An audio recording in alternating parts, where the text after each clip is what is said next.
Oke, selamat malam teman-teman yang sedang menonton. Selamat datang di podcast Mitra Wacana. Sore ini kita akan berbincang-bincang lintas budaya bersama teman kita yang udah ada di sini. Ada Medi dari Montana, Amerika Serikat. Apa kabarnya Medi? Baik ya. Yeah, could you please introduce yourself to the audience? Nama saya Maddie, saya berasal dari Montana, dari Amerika. Saya mahasiswa di UNY ini tahun, dengan saya tinggal bersama keluarga di Kota Gede. Saya tinggal di Kota Gede. So, you also like new student of Princeton University, right? Yes, I am an admitted student at Princeton University, but I am taking my first year off and am spending it in Indonesia, learning Bahasa Indonesia at UNY and staying with a host family and working with local LSMs in the area along with 6 other kids. Mm-hmm. So, what made you decide to come to Indonesia? I have always loved to travel and to learn new languages. My parents always encouraged us to travel around the United States at first. I have lived in 5 different states in the United States, all on the West Coast, including California, Montana, Idaho, Wyoming, and eventually it led me to travel to Southern Africa for a semester abroad, which completely changed my life. I traveled to 5 countries with 4 teachers and 10 other girls, and it showed me that I love to travel and I love to meet new people and experience new cultures. And it led me to apply to Princeton eventually, and Princeton is an exceptional university in that they have tons and tons of programs that allow students to travel to new places and meet new people and really step beyond and experience other cultures. So I am here as a part of Princeton University, a program known as the Novogratz Bridge Year, where it sends about 40 students a year to different countries around the world, and allows them to gain new experience, gain a lot of self-confidence, and just reevaluate a lot of different things about their lives. So I am here for the year along with 40 other students around the world. Mm-hmm. Yeah, that's really great that you already travel to many countries in this world, Africa and many other countries. And but before we talk further, could you share to us about your hometown or your country? Yeah, so I'm from Montana. It's a state in the northwest of the United States, and it is one of the largest states in the U.S., and it is most well known for its natural beauty and landscapes. It has thousands and thousands of miles and acres of wildlife and forests, and it's best known for its national parks, including Grand Teton, the very border of it, Yellowstone Glacier. It is known for its very old culture called cowboy culture. We have a lot of tourism happening in our area, and it's also known as one of the most conservative parts of the U.S., which is something that can be very challenging to live in as someone who doesn't always share those political views, but it is filled with some of the most beautiful landscapes and the kindest people, and I've lived there for about 5 years now, and it is absolutely incredible, and anybody should come and travel to see it. How about the people there? You told me like indigenous people live there, right? Yes, Montana has some of the highest populations of indigenous people in the United States. They live on large parts of Montana has been carved out specifically for indigenous people, and they're modern day nations and tribes and on reservations. So it is a significant part of our culture. It is a significant part of the United States' culture, is reconciling with our past and our history with our indigenous people. And it is it's really special, and it's really important to people of Montana as we move forward in the future. They're very important, and we're working very closely with a lot of indigenous peoples, and it's very important to us. Yeah, that's really interesting. New insight. I mean, like, we know America is really developed country, and maybe we knew many big cities in America, but Montana is, I mean, like, special. Yeah, because it's natural beauty, and also many tribes and indigenous people live there, right?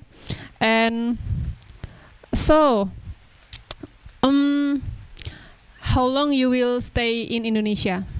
We will be in Indonesia for 9 months, the majority of which will be spent here in Jogja. But at the beginning, the middle, and the end of our stay here, we travel around the entire country of Indonesia. I actually missed the first month of travel, but my peers traveled all around northern Sumatra, and we will have a month of travel in January. Which will be very exciting. We don't know where we're going yet, but usually we like to get out of Java, experience some new islands. And every month we get to travel around Java, so heading to different locations in Java, different cities, different beaches, just trying to really understand Jogja as a city and also get a sense of the entire country as a whole while we're here. Wow, that's interesting. Maybe you can tell us a little bit about your program. Yes. Because Yes, for sure. like for Indonesian student, like, it's new things for me. I never heard such program. So, as I said before, I'm here with Princeton University, and they have a very special program called the Novogratz Bridge Year. Once you are admitted to Princeton University, anybody has the opportunity to apply to this program, and if you are accepted, it is a fully funded year abroad, meaning that we are all here free of cost, all funded by Mike Novogratz, who generously does this every year to ensure that students coming into Princeton have a much larger understanding of the world, which he thinks really contributes to, like, the culture of Princeton University as a elite college that also has a really, like, great understanding of the world. So essentially there are 6 different locations to choose from, and every location is different. You can go to Bolivia, Senegal, Cambodia, Indonesia, Costa Rica, and usually to India.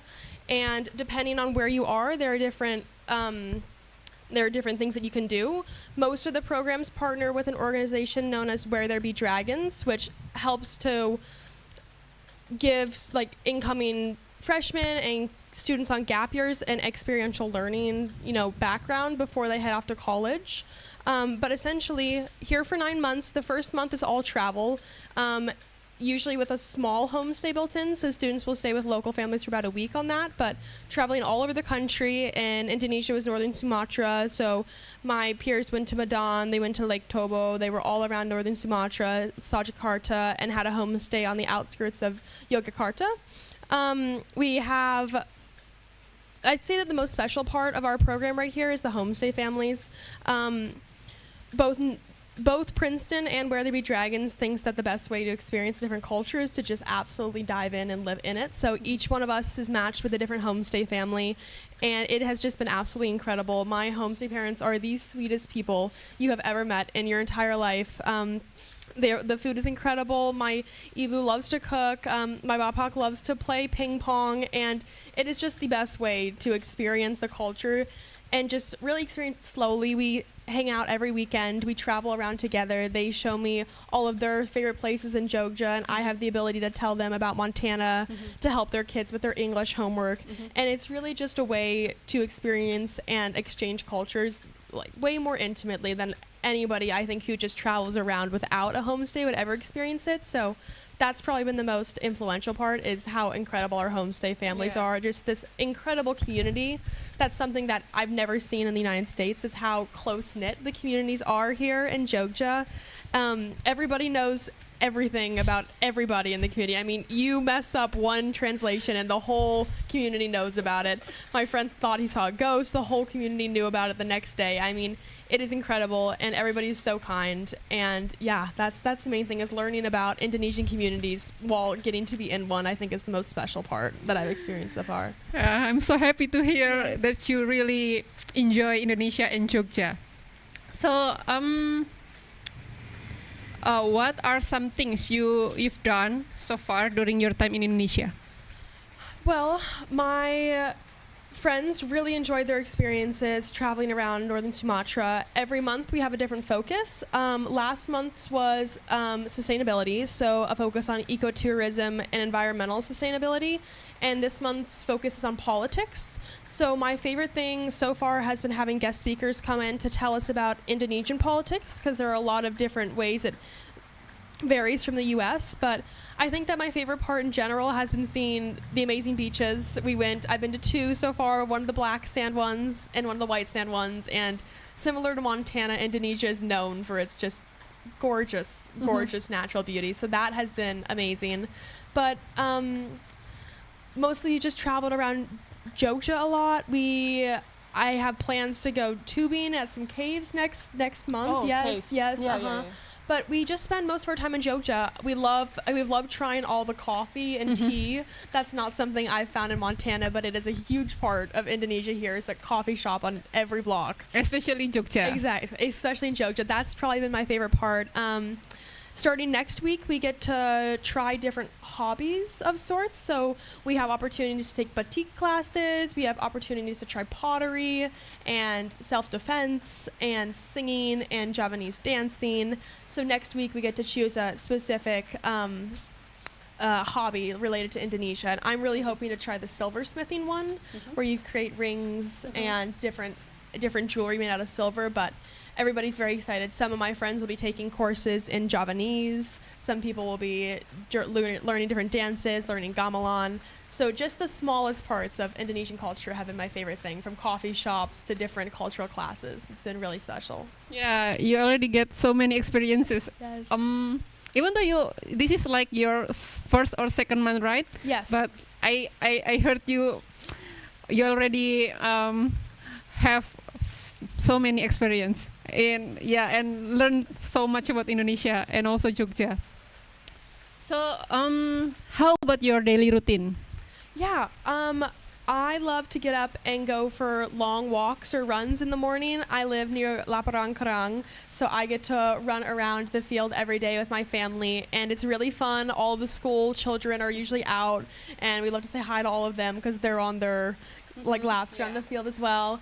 I always have breakfast. I eat all my meals with my family, so I'll sit down for breakfast with my family. And then I usually take the bus to UNY or to a different activity planned that day. And I spend my mornings at UNY learning Bahasa Indonesia with a bunch of other international students. We have students from all over the world: India, Pakistan, Tajikistan, like Russia, Germany, all over. So it's been really cool to have just a much more diverse group of people I'm hanging out with than I thought I would. I get my host family. I have this diverse group of peers that I have at school. And I get my 6 other friends who came with me from the United States, which has been amazing.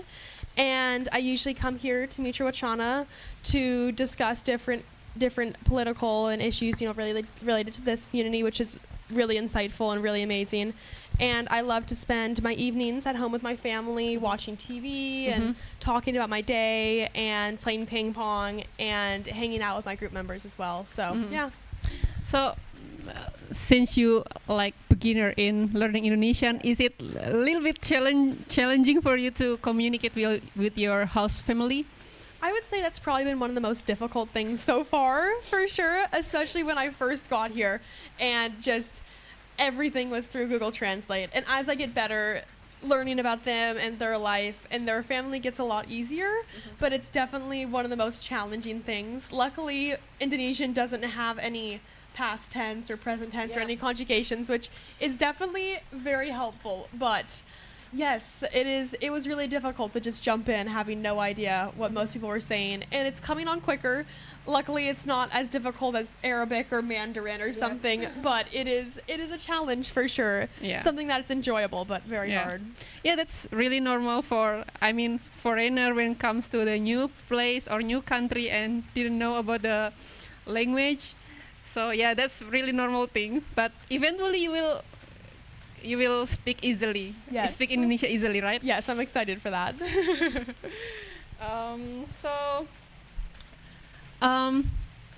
Even though you already told us about your experience and it's sound really fun, but Like, have you ever felt homesick? I do not get homesick. Some of my peers have definitely felt that at times. Even on my last study abroad experience in Southern Africa, I didn't get homesick there either. It's not so much, I do miss home, especially here in autumn. I miss my fall seasons, but it's more of the fact that I wish that my family was here with me than I wish I was back home. I want them to come here and experience all that I'm seeing is what I wish would happen, more than I want to be back home with them. So yes, not homesickness, just so much that I would love them to be here with me as well, seeing all the amazing things that I am. That's good. Maybe like when someone go to other place, they will miss the food in their own country, things like that. And what was your first impression when you like first time come to Indonesia? I'm from a very rural place in Montana. There are very few people, very few cities. I have never lived in a city before. I've never been to a major city before. So I think that was the biggest shock I got, is just how large Jogja is and how many people there are and how many motorbikes there are and cars. And I'd say that was my biggest culture shock, is just living in a city for the first time. And I think that there are a lot of positives to that. There's great coffee and great tea and amazing people everywhere, and it can also be very overwhelming coming from a very small town with very few people. But I think that my favorite thing about my community in Montana is how small and tight our community is, how everybody knows everybody, and I think that is very similar to what I've experienced here in Jogja, where the communities are still very tight-knit, even though it's a larger city. Yeah, Jogja is a little bit crowd. It's crowded actually. I mean, like, so many people live here, and because it's also Jogja also very attractive in terms of education and also tourism, so many people come here, especially in the weekend. Like the traffic is really busy, right? Yes. Yeah. But what do you love most about Jogja? Probably my homestay family. I just think that they are absolutely incredible. But I have discovered that I love the rain. I had never experienced a rainy season before, but there is just something so magical about reading or drinking coffee and watching it just rain so hard. I love the rain. I love the cats everywhere. That's not something that we have in the United States. There are very few stray animals, but I love that there are cats everywhere. I think that they are adorable. And I love the food as well. I really like the rice-based dishes, especially pachel. And yes, that's my favorite one so far. Oh. That and all the cassava treats. Yes, they're all delicious. Anyway, yes, okay, all really good. The food is incredible, and the people are some of the kindest people I've ever met. Is the most amazing parts of this place. So you love pachel, yeah? I do love pachel. Yes, I think it's really good. Like, I also have friends from Germany come to Jogja, and she said, I love pachel and I love tempeh. Tempeh's really good. I'd never tried tempeh before coming here, and it's delicious. Yeah. And okay. So if you back to Montana and your friends ask you about Indonesia, how you will explain to them? Oh, wow. I think that I would tell them that everybody is more friendly than you expect them to be. Expect to be stopped on the street constantly asking how your day's going and have you eaten, and all of these different ways that people just want to come up and introduce themselves and say hi. I think that that's the most amazing part here. I would say bring an umbrella everywhere you go, because it rains every day usually, at least in the rainy season right now. And when it rains, it just starts pouring all of a sudden. It just turns on, and the sky just opens up. So bring an umbrella everywhere you go. And I would say don't be afraid to mess up, is what I'd say. Sometimes you don't understand what's going on, what custom you should be saying, what the correct greeting is on the time of the day. And you just have to be brave enough to go and order food by yourself and go on walks by yourself and do a lot of things that you might be uncomfortable with, but in the end you look back on and you're really happy that you did them, and you met some amazing people and tried some amazing food and had a fantastic time. So yeah. So you already like you know how to order food in Indonesian or in English? In Indonesian, usually. I'm getting better at it. I can for the most part order my own food and greet people correctly and tell them where I'm from and things about myself. But yes, the Bahasa is coming more slowly than I had anticipated. But yes. Can you like give me example how you order food in Indonesia? Okay. I would come up and I would, ask selamat pagi, selamat sore, saya mau, beli ini, and I'd say berapa harganya, and I'd ask how much it was, and we'd have a whole exchange, and I'd exchange my money, and yeah. So you already know how to count, how to say like amount of money. Usually, yes. Sometimes when they say it back to me too quickly, yes, I get confused, but I can say it to someone. I struggle most with listening. Yes, but yeah, I can. Okay, that's good. That's a very important thing to know how to how to say to count money and things like that. So what is the biggest difference you notice between your life in Montana and in Indonesia? I would say that life seems to move a lot faster in the United States. In some ways, people are always rushing around. People rarely have time to eat meals with each other, to settle down, to slow their day down. And I think that Indonesia has a very intentional energy where it's really important to eat with your family. It's really important to have conversations with strangers on the street, to show that you appreciate your community, to say hi to all your neighbors. A lot of these things I think are undervalued in the United States because everybody's constantly rushing around, and I don't think that people give the proper time to show how much they care about their community and the place that they live. Every morning I wake up and everybody's out on the street cleaning up leaves from last night's rainfall and making sure that their community looks beautiful, and that is just something that I don't think is present in the US. It's just the amount that people care about the place they live and the people they live with. It's really special, and it's something that I wish that the US would embrace more, and Montana especially. Yeah. That's good. And how was your experience during the internship in Mitra Wacana? It's pretty incredible. Everybody here is incredibly knowledgeable about a host of topics. Everybody here is incredibly kind. It's amazing how you can have a workplace that's equal parts productive and also equal parts supportive. Everybody here is always chatting, always sharing food, always just having a really good time despite getting all the work done that needs to be done. It's a really, really amazing workplace community going on here in Wacana. Yeah. Okay, so move to another topic. Have you ever? No, I'm sorry. Are there any Indonesian habits or custom that you find funny or unique? There are always moments in my day where I just think to myself, I did not know, I was not aware that was a customer habit, but I can't think of any. Usually there are just small stories that come from each of my peers about our days. My family has a catfish farm in our backyard, and one day I walked out and I'm like, what is this? And it was just 1,000 catfish living in our backyard. I was like, oh my goodness. But I don't think so. I can't think of any especially funny ones at the moment, but yeah.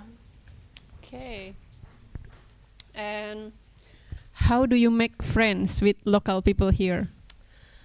I haven't met many people my age yet, but all of the Ibus and Bapoks in my community know us by name, and we stop and we talk with them, and we go on walks with almost all the members of our community. We've gone to community meetings. I think that for the most part, I'm meeting people older than I am. But I think that my favorite relationship that I've made so far is with my little host sisters. I have a little host sister who's 8 years old, and she is absolutely incredible. She is the sweetest child. She's the sweetest girl you have ever met.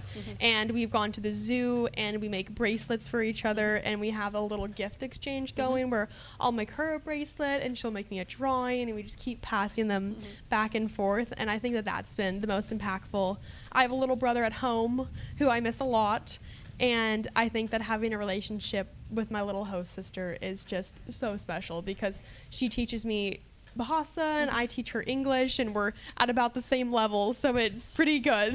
So we can pass the same words back and front, and we can learn them together, which is really exciting. And she is just so special. I mean, she is kind, and she introduces me to all of her friends, so I get to meet all of them, and she's just the most special part of this whole experience, I think. Yeah, I can imagine when you learn English or Bahasa with her or yes, his. with my little 8-year-old sister. Yeah, Yes. like you only knew few words in Indonesian, and also she also know a few words in English, and that's gonna be funny, right? Yeah, it's hilarious. We communicate mostly through Google Translate, but we learn all of our words together. So I'll point at something and say it in English, and she'll point at something and she'll say it in Bahasa, and then we both learn a new word that day. So it works out really well. Okay, that's good. And what is the most valuable thing you've learned from this cross-cultural experience? I think that every time I go abroad, I gain a lot of independence and just a lot of self-confidence. I'd say that moving abroad it gives you the time to think about a lot of things about yourself and what you want to do when you go home and all these things that you want to change. It gives you time to pursue new hobbies. I love to read. I love to do crafts. I love to go for runs. So moving abroad always gives me the time to pursue all the things that I love to do that I don't usually have time to do back in America. But mostly it shows you how small you are in the world, how many more things there are out there for you at this moment, and it shows you that even if you aren't feeling brave enough to go pursue them right now, like you will eventually. It's just such a boost of self-confidence to show that I can go somewhere by myself and order something somewhat. It's not always a smooth process, but I can eventually order myself some food and a drink and have a fantastic time by myself, and I don't have to rely on anything, is what I would say. It's just so much independence can be gained from moving abroad. Great. We will continue our talk show, but we need a break, maybe some minutes. And after this, we also have like Q&A session for the audience. Maybe they have a question for you and want to ask something about you or about your country or your study, things like that. Kita istirahat dulu teman-teman. Sampai ketemu di sesi berikutnya.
Oke, selamat datang kembali di podcast kami.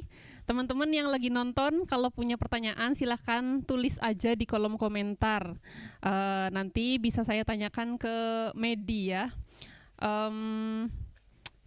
Oke, kita akan lanjut ke perbincangan kita yang seru ini di sore hari dengan hujan gerimis. Ada sharing-sharing cross culture, cross country. Mungkin teman-teman tertarik ada pertanyaan, silahkan sampaikan aja di kolom komentar. So, let's continue our discussion. Is there any Indonesian art or tradition that you've learned about? Yeah, so we've had some examples, and coming later this week we'll have some more about the batik process, which is actually really interesting. It's something that I learned about in Southern Africa as well. They have their own method of batik making, which is very different. They use this glue, and it kind of creates this contrast between the paint. But that's something that we're going to learn how to do this next week as well. We have cultural classes every week at UNY, and those can range from different forms of Javanese dance to different painting classes. Today we had another music class, so that's also been really interesting. And yeah, this next week we get to choose different hobbies to work with, and some of the ones that I'm most excited about are pottery, and then the wood, some kind of wood cut like carving and block printing, and then of course the batik making and the silversmithing. So yes. Yeah, that's very interesting that you can learn many tradition and also Indonesian art in UNY, right? It's every week, and maybe you learn more than me about like traditional dance and also traditional art, things like that. So, like, do you have tried? No. Do you also try to make something that is very special for you? Like, maybe it's very tradition. It is very Indonesian, or it is very traditional, but it's very interesting for you. Like a tradition, like an Indonesian tradition? That's Yeah, interesting to me? it's anything. I don't think I've experienced a lot of traditions exactly. I will say that the time that people get up in the mornings here is very earlier compared to the US, and I think that's just because it can be a lot hotter in the mornings. People start their day earlier, but people in the US usually get up between 8 or 9, and my parents here get up at like 4 o'clock in the morning. It was a really interesting transition. So that is something that I thought was really interesting when first coming here. I don't think there's any. I haven't seen any traditions within my family yet, but I'm really excited to experience some of the local holidays, some of the local celebrations. I'm really excited to experience. But yeah, mostly I've been really enjoying some of the traditional markets as well, lots of the traditional snacks. Yeah. Okay, so are your house family Muslims?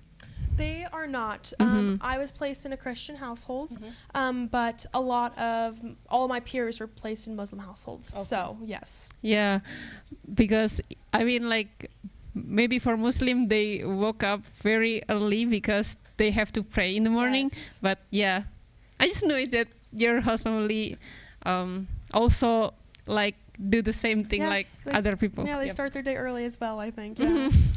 Yeah, and so you also like woke up in the very early, or? Yes, usually I start my day at about 5 o'clock. Yes. Wow. I'm up early. That's a big change. It was a large change, yes. But Yeah. it's nice. It's nice to get up when it's cool out, and I Yeah. get to eat breakfast with my host family. Yeah. And how you adapt with the time zone in Indonesia? We are almost 12 hours off of. It's almost totally flip-flopped. So when I get up in the mornings here, it's nighttime for my family back home. So it's about a 12-hour time zone difference, and it took almost 2 weeks to get used to for my body to adjust. But it's all good now. Yeah. Yeah. That's good. And like, I think it's easier because in Indonesia we have like 12 hours day, 12 hours night, and like when we schedule anything, it will not change whole year, right? Yes, yeah, that's super nice. Yes, not the same in the United States because we have 4 seasons Yep. and are farther off the equator. Our times are changing all the time. So right now we're approaching longer winters. So at the winter solstice on December 21st, we'll have our longest day of winter where I don't even know this third. I think we only have like 6 to 8 hours of sunlight that day, and then it's flip-flopped in the summer. We have our longest day of summer, so that is constantly changing. And we also have something called daylight savings, where we jump forward an hour, move back an hour, depending on the time of the year. So yes, it can get very confusing to plan. Okay, I'm interested to know like what, like in Montana you said snowing is 9 months in a year. And how usually people like pass the days? Yes, so Montana is definitely unique as far as the United States go. Because there aren't many people and because most of our activities are outdoors, most people love to spend their times outside, especially in the snow.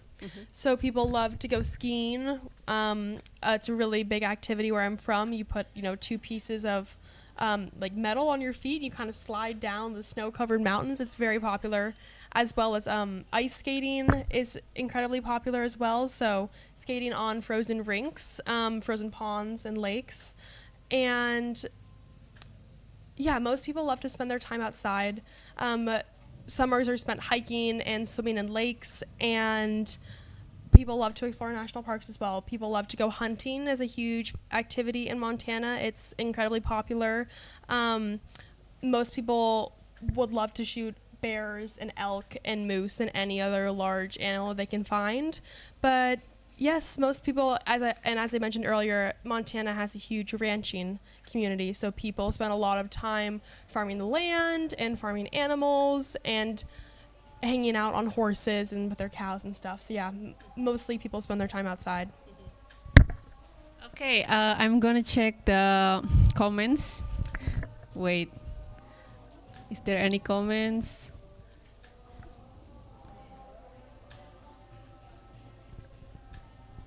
Okay, there is question. Adakah perbedaan yang cukup signifikan ketika mempelajari kebiasaan di Montana dan di Jogja? Misal seperti budaya atau seni, adaptasi dengan lingkungan teman dan ya. So Bernadetta ask you like what the significant difference when you learn like the habit or the habit in Montana in Jogja, like what the significant difference? I think that our communities are more similar and actually than I ever would have thought possible. Here, I'd say that like my biggest different habits are how often I shower. Usually in the US, it's not more than once a day, maybe not even, because we're not usually outside. We're usually bundled up. You're not getting very dirty or sweaty. Here, it's like 2 to 3 times a day. So I'd say that's been a huge change in my daily habits. The amount of time I spend outside or walking is also very different. In the United States, we mainly have cars and no public transportation, so it's really hard to walk anywhere. Everything is extremely far apart, and you have to take a car everywhere. Here, I spend most of my days walking around, whether that's between Mitra, Wacana and Kota Gede or just around UNY, I spend more time walking than I think I have in my whole life, basically, which has been really cool. And yeah, I think that also the amount of small shops and stores and stuff is a very different culture here. In the US, usually there's one store and you have to drive to it and everybody goes to the same one, versus here there's hundreds of little stores that you pass all the time on every walk, which is really cool. Yeah.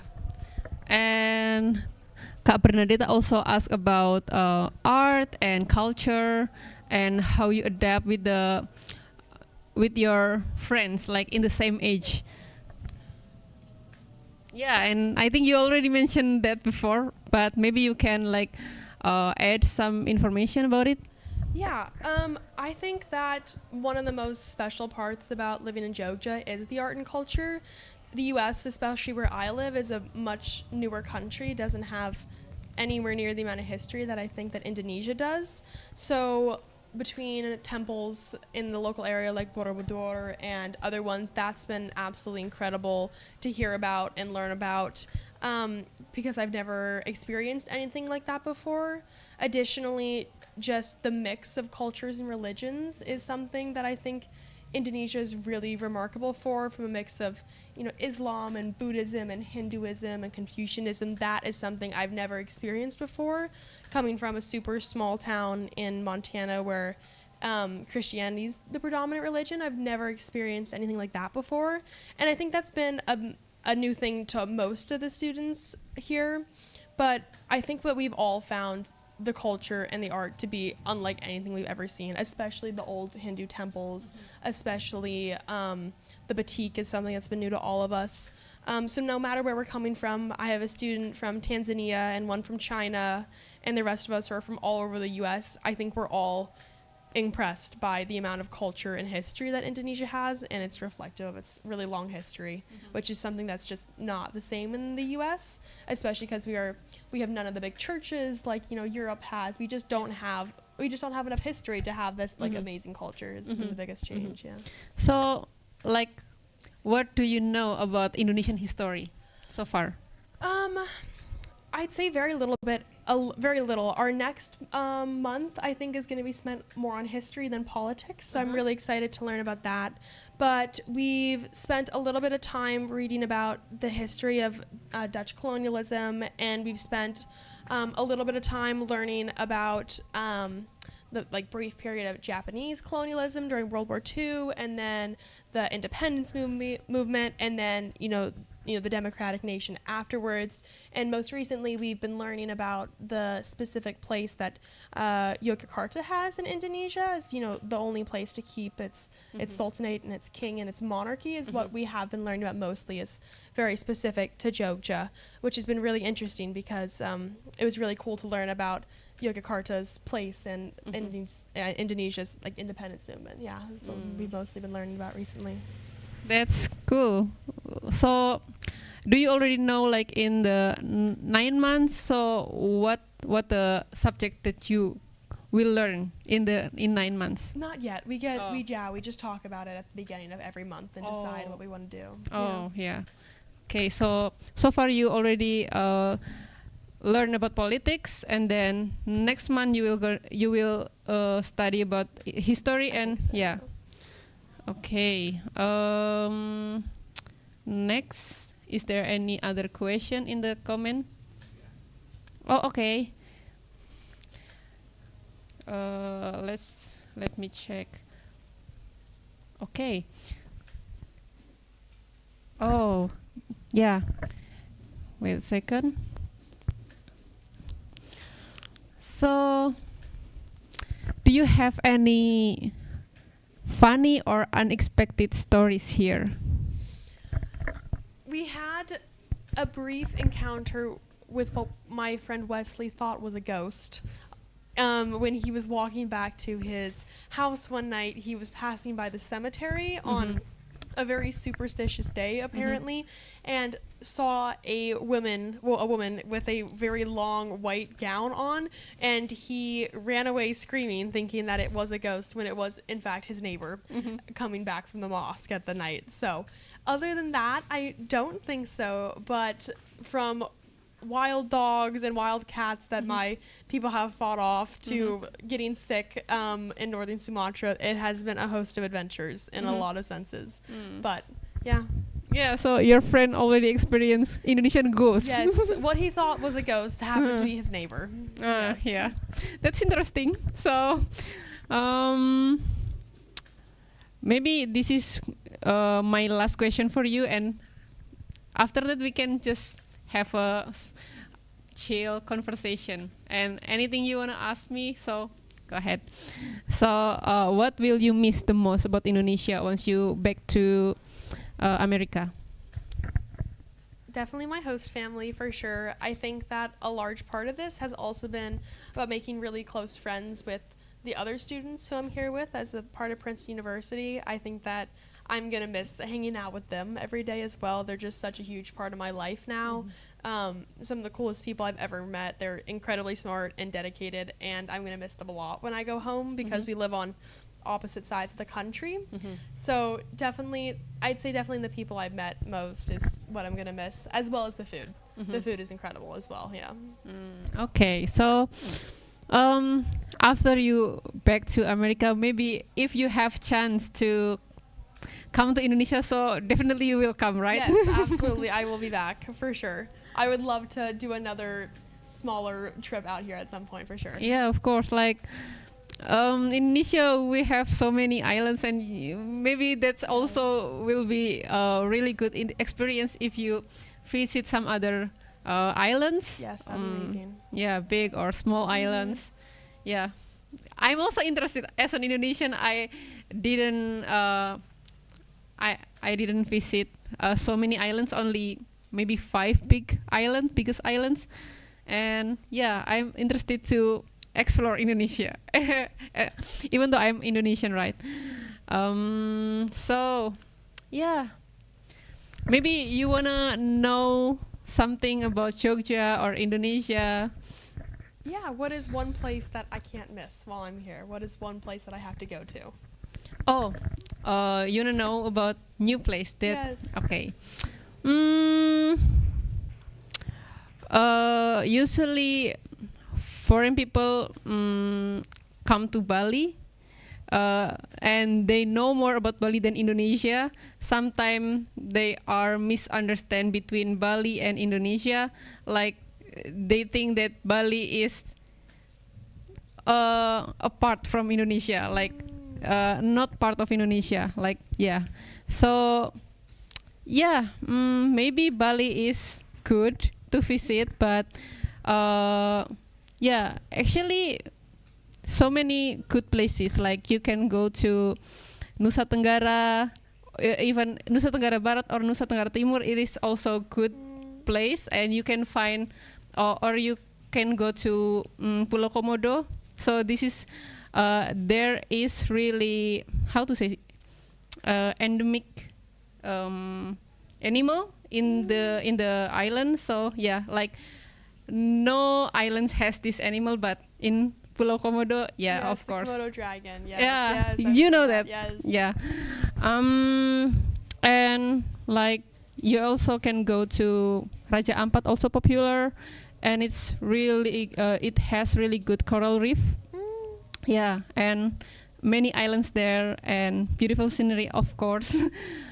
Yeah, that's also interesting. Oh, yeah. Actually, I can recommend you so many places. But Jogja also good. I mean, like, if you think, if people think that beautiful beach is in Bali, but Jogja also has beautiful beach. Like, yeah, various kind of, I mean, like black sands or white sands in Jogja, you can experience it. Yeah. Yeah, I can recommend many places actually. So yeah, I think. Okay, any other things maybe you wanna share to the audience? Mainly just that Indonesia has been more welcoming as a community than I'd ever thought that it possibly could have been. Like it possibly could be. Sometimes, especially right now, the U.S. is very anti like travelers and very anti people coming to visit, and that's just not a community that I'm really proud of at this moment. So it's been really amazing to come into a community that's absolutely so welcoming and so kind. So mainly just thank you to all the people who make this such an amazing community to come travel to and spend a year in. Yeah. Every time I met like a foreigner, or we call it bule in Indonesia, like they say Indonesian people are very friendly, and we're proud of it. when they say that we are friendly, and I never imagined that before I went to European country. I never think that like there is racism towards like foreign people, but yeah, in some part of this world, like in some country, there that is happen, like also in America, right? So yeah, I'm also like grateful that we can accept people from abroad like friendly, something like that. Yeah. Yeah, it's pretty incredible. Yeah. Hopefully it will last forever. I mean, like, we don't change this culture.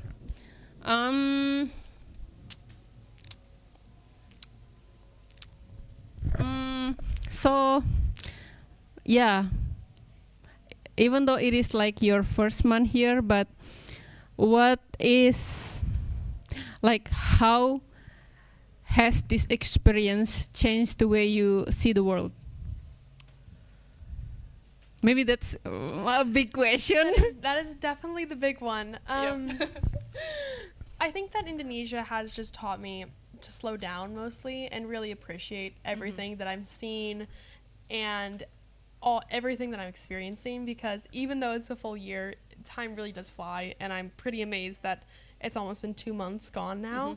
So if anything, it's really taught me to slow down and appreciate the small moments and my cup of coffee and the cat that lives, on my little balcony, and every meal I have with my family, and the weekends that I spend with my little host sister, and going to the beach with my friends.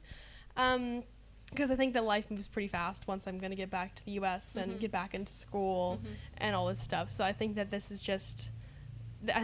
year is just teaching me to slow down and to keep a hold of the things I really like to do, and make sure that I prioritize that as well. Yeah. Okay, that's good. Yeah. But I think like in Montana, not like how to say it.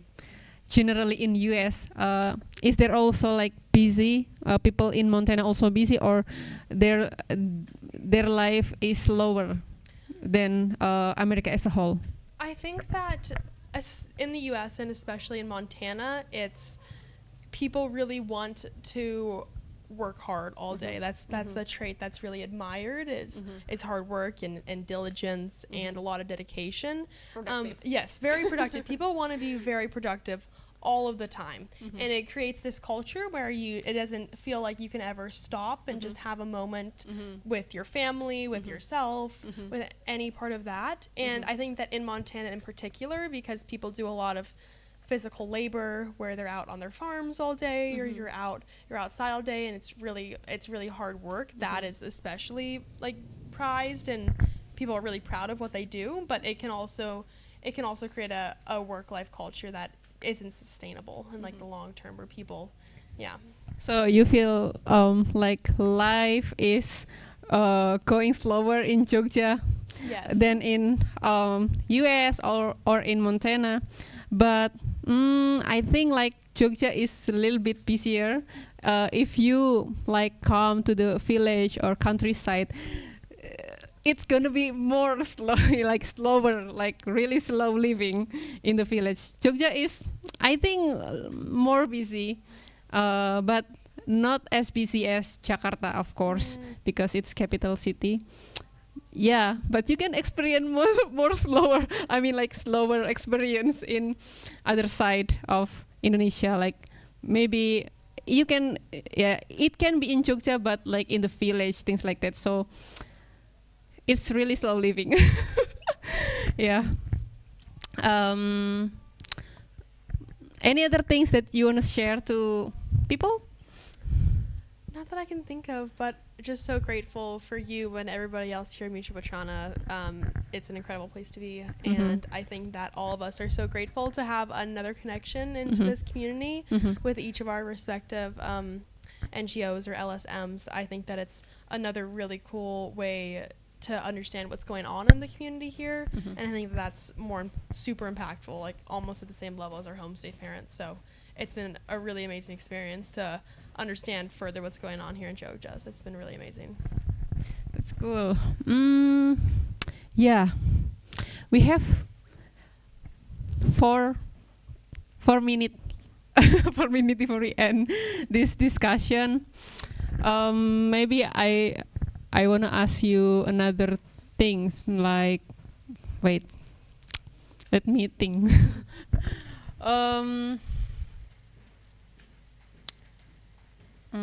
So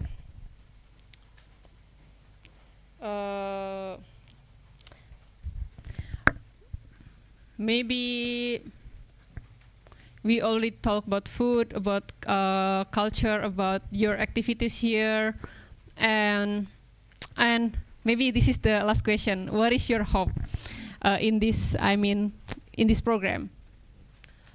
I really want to remind myself why I love to study and why I love to learn, because coming out of my high school, I was just feeling really tired and really burnt out, is what we call it in the US, just feeling really done with this whole situation. And traveling always reminds me about why I love learning, about new cultures and languages and people and food, and it always just kind of resets like my mindset about what I want to do with my life, and why I love to study politics, and why I love to travel.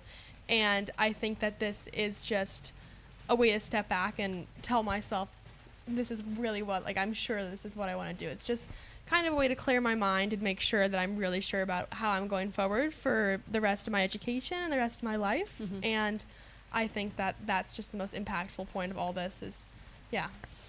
Okay, thank you, Medi. Thank you guys. We already talk like 1 hour or an hour, so maybe I also want to say thank you for the audience that watch our live streaming right now. And yeah, maybe this is like the end of our talk show or session.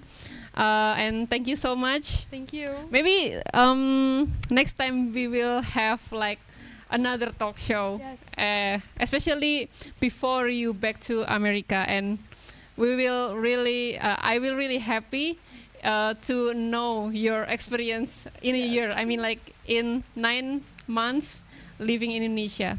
So thank you so much, Medi, and thank you everyone. Terima kasih, dan nantikan talk show lain dari Mitra Wacana. Sampai ketemu lagi.